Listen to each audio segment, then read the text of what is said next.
വിവോയുടെ Vivo Y12g എന്ന പുതിയൊരു smart phone ഇപ്പോൾ ഇന്ത്യയിൽ ലോഞ്ച് ചെയ്തിട്ടുണ്ട്. ഈ ഒരു ഫോൺ 11,000 രൂപ പ്രൈസ് റേഞ്ചിലാണ് വരുന്നത്. ഈ ഒരു വീഡിയോയിൽ നമ്മൾ നോക്കാൻ പോകുന്നത് Vivo Y12g എന്ന ഫോണിൻ്റെ വിശേഷങ്ങളാണ്. ആദ്യം നമ്മൾ ഈ ഫോണിൻ്റെ ഡിസ്പ്ലേയുടെ കാര്യം നോക്കുകയാണെങ്കിൽ Vivo Y12g എന്ന ഫോണിൽ 6.51 ഇഞ്ചിൻ്റെ HD+ ഡിസ്പ്ലേ ആണ് വരുന്നത്. ഇവിടെ ശ്രദ്ധിക്കേണ്ട കാര്യം ഈ ഫോണിൽ HD റെസൊല്യൂഷൻ മാത്രമേ കൊടുത്തിട്ടുള്ളൂ. ഈ ഒരു പ്രൈസ് റേഞ്ചിൽ നിങ്ങൾക്ക് ഫുൾ HD റെസൊല്യൂഷനുള്ള ഫോണുകൾ വേണമെന്നുണ്ടെങ്കിൽ അതിന് കുറേ ഓപ്ഷൻസും കാര്യങ്ങളൊക്കെ വരുന്നുണ്ട്. പക്ഷേ ശ്രദ്ധിക്കേണ്ട ഒരു കാര്യം, അതിൽ മിക്ക ഫോണുകളും ഓൺലൈൻ ഫോൺസ് ആണ്. ഓഫ്ലൈൻ മാർക്കറ്റിൽ മിക്ക ഫോണുകളിലും ഈ ഒരു പ്രൈസ് റേഞ്ചിൽ HD റെസൊല്യൂഷൻ തന്നെയാണ് വരുന്നത്. പിന്നെ ഈ ഫോണിൽ IPS LCD പാനലാണ് ഉപയോഗിച്ചിരിക്കുന്നത്. ഫോണിൻ്റെ ഫ്രണ്ടിൽ വാട്ടർ ഡ്രോപ്പ് നോച്ച് ഡിസൈനിലെ നോച്ച് കൊടുത്തിട്ടുണ്ട്. 20:9 എന്നുള്ള ആസ്പെക്ട് റേഷ്യോയിലാണ് ഈ ഫോൺ വരുന്നത്. പിന്നെ ഈ ഫോണിൽ കൂടിയ റിഫ്രഷ് റേറ്റും സപ്പോർട്ട് ചെയ്യുന്നില്ല. 60 Hz റിഫ്രഷ് റേറ്റുമായിട്ടാണ് ഈ ഒരു ഫോൺ വരുന്നത്. അപ്പോൾ ഈ ഒരു പ്രൈസ് റേഞ്ചിൽ നമ്മൾ ഡിസ്പ്ലേയുടെ കാര്യം മൊത്തത്തിൽ നോക്കുകയാണെന്നുണ്ടെങ്കിൽ ബെറ്റർ ആയിട്ടുള്ള ഡിസ്പ്ലേയുമായിട്ട് വരുന്ന ഫോണുകൾ വരുന്നുണ്ട്. ഓൺലൈൻ മാർക്കറ്റിൽ മാത്രമല്ല, ഈവൻ ഓഫ്ലൈൻ മാർക്കറ്റിലും കുറച്ചും കൂടി ബെറ്റർ ആയിട്ടുള്ള ഡിസ്പ്ലേയുമായിട്ട് വരുന്ന ഫോണുകളൊക്കെ വരുന്നുണ്ട്. ഉദാഹരണം പറയുകയാണെങ്കിൽ Oppo A33 എന്നുള്ള ഫോൺ ഓഫ്ലൈൻ മാർക്കറ്റിൽ വരുന്നുണ്ട്. ആ ഒരു ഫോൺ 10,000 രൂപയ്ക്ക് താഴെ വരുന്ന ഫോണാണ്. ആ ഒരു ഫോണിൽ നമുക്ക് HD റെസൊല്യൂഷൻ തന്നെയാണ് കിട്ടുന്നത്. പക്ഷേ ആ ഒരു ഫോണിൽ 90 Hz റിഫ്രഷ് റേറ്റ് എന്നുള്ള ഫീച്ചറും അതുപോലെ പഞ്ചോൾ ഡിസ്പ്ലേ എന്നുള്ള കുറച്ചും കൂടി ലേറ്റസ്റ്റ് ആയിട്ടുള്ള ഡിസൈനും നമുക്ക് ലഭിക്കുന്നുണ്ട്. അപ്പോൾ ഡിസ്പ്ലേയുടെ കാര്യത്തിൽ ആ ഒരു ഫോൺ കുറച്ചും കൂടി ബെറ്റർ ആയിരിക്കും. പിന്നെ ഈ ഫോണിൻ്റെ ഫിംഗർ പ്രിൻറ് സെൻസർ വരുന്നത് ഫോണിൻ്റെ സൈഡിൽ പവർ ബട്ടണിൽ ഇൻറ്റഗ്രേറ്റ് ചെയ്തിട്ടാണ്. ഈ ഫോണിൻ്റെ വെയിറ്റ് വരുന്നത് ഏകദേശം 191 ഗ്രാമാണ്. അതുപോലെ തന്നെ തിക്നെസ് വരുന്നത് 8.41 mm ആണ്. പിന്നെ ഫോണിൻ്റെ ബാക്കിൽ പ്ലാസ്റ്റിക് ബാക്ക് ബോഡിയാണ് വരുന്നത്. ഈ ഒരു പ്രൈസ് റേഞ്ചിൽ അത് നോർമലായിട്ടുള്ള കാര്യമാണ്. പിന്നെ ഫോണിൻ്റെ ബാക്കിൽ റെക്ടാങ്കുലർ ഡിസൈനിൽ വരുന്ന ക്യാമറ മോഡ്യൂൾ വരുന്നുണ്ട്. ഈ ഫോണിൻ്റെ 2 കളർ വേരിയൻസ് ഇപ്പോൾ ഇന്ത്യയിൽ ലോഞ്ച് ചെയ്തിട്ടുണ്ട്. ഫാൻറ്റം ബ്ലാക്കും അതുപോലെ തന്നെ ഗ്ലേഷ്യർ ബ്ലൂവും. പിന്നെ പ്രോസസ്സറിൻ്റെ കാര്യം പറയുകയാണെങ്കിൽ സ്നാപ്ഡ്രാഗൺ 439 എന്ന പ്രോസസ്സറുമായിട്ടാണ് ഈ ഒരു ഫോൺ വരുന്നത്. 11,000 രൂപ പ്രൈസ് റേഞ്ചിൽ ഇത് അത്ര നല്ലൊരു പ്രോസസ്സറാണ് എന്നൊന്നും പറയാൻ പറ്റില്ല. ഇതിനേക്കാൾ ബെറ്റർ ആയിട്ടുള്ള പ്രോസസ്സറുമായിട്ട് വരുന്ന ഫോണുകൾ ഈ ഒരു പ്രൈസ് റേഞ്ചിൽ വരുന്നുണ്ട്.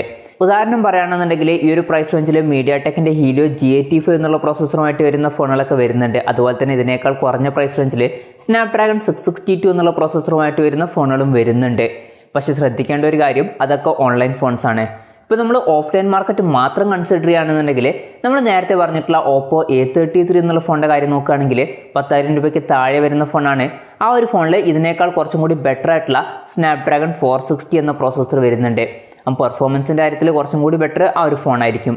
പക്ഷേ അതല്ല, നിങ്ങൾക്ക് വിവോയുടെ തന്നെ ഫോൺ വേണമെന്നുണ്ടെങ്കിൽ പ്രോസസ്സർ വെച്ചിട്ട് നോക്കുമ്പോൾ നിങ്ങൾക്ക് ഒരു 500 രൂപയും കൂടി കൂട്ടിയിട്ട് Vivo Y20i എന്ന ഫോൺ നോക്കാവുന്നതാണ്.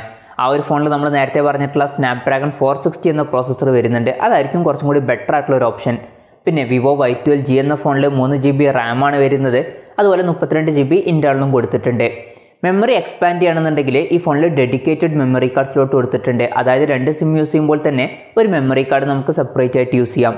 പിന്നെ പെർഫോമൻസ് മെച്ചപ്പെടുത്താൻ വേണ്ടിയിട്ട് മൾട്ടി ടെർബോ 3.0 എന്നുള്ള ഫീച്ചർ ഈ ഫോണിൽ കൊടുത്തിട്ടുണ്ട്. പിന്നെ ഈ ഫോണിൽ 3.5 mm ഓഡിയോ ജാക്ക് കൊടുത്തിട്ടുണ്ട്.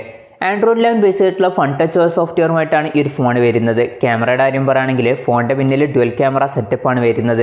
13 MP f2.2 അപ്പേഴ്സിൽ വരുന്ന മെയിൻ ക്യാമറ സെൻസറാണ് ഈ ഫോണിൽ വരുന്നത്. പിന്നെ 2 MP f2.4 അപ്പേഴ്സിൽ വരുന്ന ഡെപ്ത് സെൻസറും വരുന്നുണ്ട്. സെൽഫി ക്യാമറയുടെ കാര്യം പറയുകയാണെങ്കിൽ ഫ്രണ്ടിൽ 8 MP f1.8 അപ്പേഴ്സിൽ വരുന്ന സെൽഫി ക്യാമറയാണ് വരുന്നത്. ബാറ്ററിയുടെ കാര്യം നമ്മൾ നോക്കുകയാണെന്നുണ്ടെങ്കിൽ ഈ ഫോണിൽ 5000 mAh ബാറ്ററി കൊടുത്തിട്ടുണ്ട്. പിന്നെ ഫാസ്റ്റ് ചാർജിങ്ങും സപ്പോർട്ട് ചെയ്യുന്നില്ല. 10 വാട്ടിൻ്റെ ചാർജിങ് സ്പീഡുമായിട്ടാണ് ഈ ഒരു ഫോൺ വരുന്നത്. ഇപ്പോൾ നമ്മൾ കുറച്ച് മുമ്പ് പറഞ്ഞിട്ടുള്ള Oppo A33 എന്നുള്ള ഫോണിൻ്റെ കാര്യം നോക്കുകയാണെങ്കിൽ 10,000 രൂപയ്ക്ക് താഴെ വരുന്ന ഫോണാണ്. ആ ഒരു പ്രൈസ് റേഞ്ചിൽ തന്നെ ഓഫ്ലൈൻ മാർക്കറ്റിൽ നമുക്ക് 18 വാട്ടിൻ്റെ ഫാസ്റ്റ് ചാർജിങ് സപ്പോർട്ടൊക്കെ കിട്ടുന്നുണ്ട്. അപ്പോൾ അതായിരിക്കും കുറച്ചും കൂടി ബെറ്റർ ആയിട്ടുള്ള ഓപ്ഷൻ. പിന്നെ ഈ ഫോണിൽ മൈക്രോ USB ചാർജിങ് പോർട്ടാണ് ഉപയോഗിച്ചിരിക്കുന്നത്. പിന്നെ ഈ ഫോണിൽ റിവേഴ്സ് ചാർജിങ് എന്നുള്ള ഫീച്ചറും സപ്പോർട്ട് ചെയ്യുന്നുണ്ട്. അതായത് ഈ ഫോൺ ഉപയോഗിച്ചിട്ട് മറ്റു ഫോണുകളൊക്കെ നമുക്ക് ചാർജ് ചെയ്യാൻ പറ്റും ഒരു കേബിൾ ഉപയോഗിച്ച്. ഈ ഫോണിൻ്റെ വില വരുന്നത് 10,990 രൂപയാണ്. പിന്നെ നമ്മൾ നേരത്തെ പറഞ്ഞിരുന്നു ഇതൊരു ഓഫ്ലൈൻ ഫോണാണ്. അതായത് ഇതൊരു ഓൺലൈൻ എക്സ്ക്ലൂസീവ് ഫോണല്ല. നമുക്ക് പുറത്ത് ഷോപ്പുകളിലും ഈ ഫോൺ മേടിക്കാവുന്നതാണ്. അതുപോലെ തന്നെ ഓൺലൈൻ ഷോപ്പിംഗ് സൈറ്റുകൾ വഴിയും ഈ ഫോൺ മേടിക്കാവുന്നതാണ്. എന്തായാലും നമ്മൾ ഓവറോൾ നോക്കുകയാണെന്നുണ്ടെങ്കിൽ ഈ ഒരു പ്രൈസ് റേഞ്ചിൽ Vivo Y12g എന്ന ഫോൺ അത്രയും മികച്ചൊരു ഫോണായിട്ട് എനിക്ക് തോന്നിയിട്ടില്ല. കാരണം ബെറ്റർ ആയിട്ടുള്ള ഫോണുകൾ ഈ ഒരു പ്രൈസ് റേഞ്ചിൽ വരുന്നുണ്ട്. നമ്മൾ ഓൺലൈൻ ഫോൺസിൻ്റെ കാര്യം മാത്രം നോക്കിയിട്ടല്ല പറയുന്നത്. ഈവൻ ഓഫ്ലൈൻ മാർക്കറ്റ് മാത്രം കൺസിഡർ ചെയ്യുകയാണെന്നുണ്ടെങ്കിൽ തന്നെ കുറച്ചും കൂടി ബെറ്റർ ആയിട്ടുള്ള ഫീച്ചേഴ്സുമായിട്ട് വരുന്ന ഫോണുകളൊക്കെ വരുന്നുണ്ട്. ഉദാഹരണം പറയുകയാണെന്നുണ്ടെങ്കിൽ Oppo A33 പോലുള്ള ഫോണുകളൊക്കെ വരുന്നുണ്ട്. ഈ പറഞ്ഞതിനൊക്കെ നെഗറ്റീവ് കമൻറ്റ്സ് വരാൻ ചാൻസ് ഉണ്ട്. ഒരു കാര്യം മനസ്സിലാക്കുക, ഈ ഒരു ഫോൺ യൂസ് ചെയ്യാൻ കഴിയില്ല എന്നോ അല്ലെങ്കിൽ ഫോൺ യൂസ് ചെയ്ത് തുടങ്ങുമ്പോൾ തന്നെ ഭയങ്കരമായിട്ട് ഹാങ് വരുമോ അങ്ങനെയൊന്നുമല്ല ഞാൻ പറഞ്ഞിട്ടുള്ളത്. യൂസ് ചെയ്യാനൊക്കെ കഴിയും.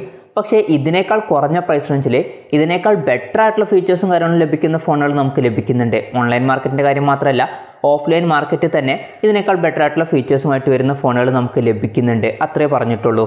പിന്നെ ഈ ഒരു ഫോണിനെ കുറിച്ചിട്ടുള്ള നിങ്ങളുടെ അഭിപ്രായം ജസ്റ്റ് ഒന്ന് കമൻറ്റ് ചെയ്യുക.